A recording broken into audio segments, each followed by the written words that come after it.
Alright, so first things first, I am using a Duncan Hines cake mix. I'm using a white cake mix and also a chocolate. And for cupcake liners, I'm using my favorite liners from Sweets and Treats.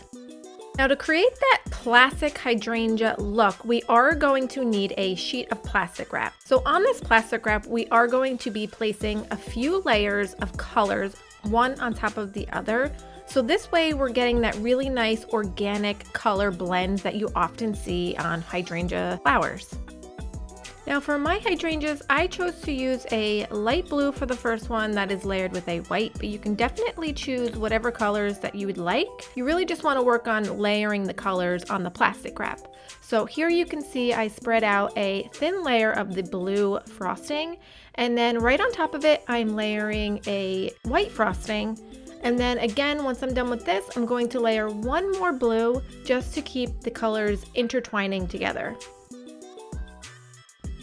So once you've gone ahead and done that, you're going to roll up that plastic wrap into somewhat of a sausage. So you want to have a nice cylinder of the frosting all rolled up together.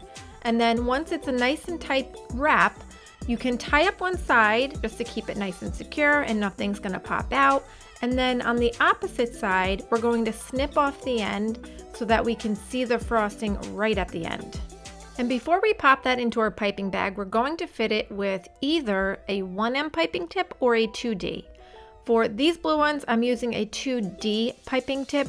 Now these tips are essentially the same. There's only one small difference between these two tips. This 2D tip is a closed star tip, so that gives us more of a ruffly look.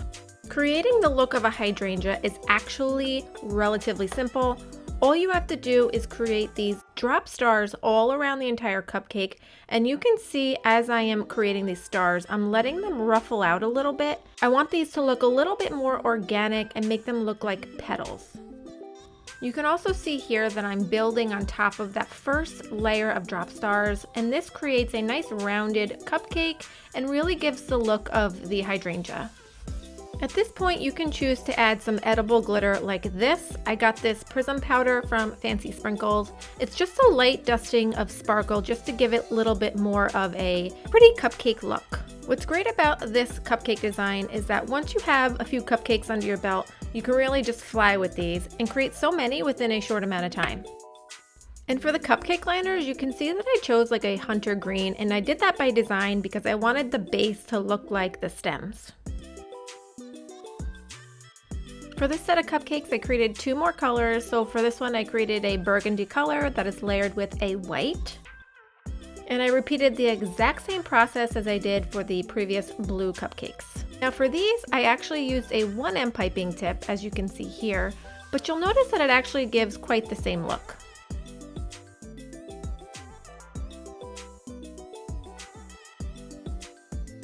For the final color set, I decided to combine the two colors that I used for the last cupcake. So now I'm using the blue combined with the white and the burgundy. And this is the reason why I love hydrangeas just generally so much, because there are so many different color combos and you can really have fun with these. Now, as you can see, these cupcakes were actually relatively easy to make. So I made all of these cupcakes, about 3 dozen, within probably 10 or 15 minutes. And if you end up making these, please let me know. I would love to see how yours came out.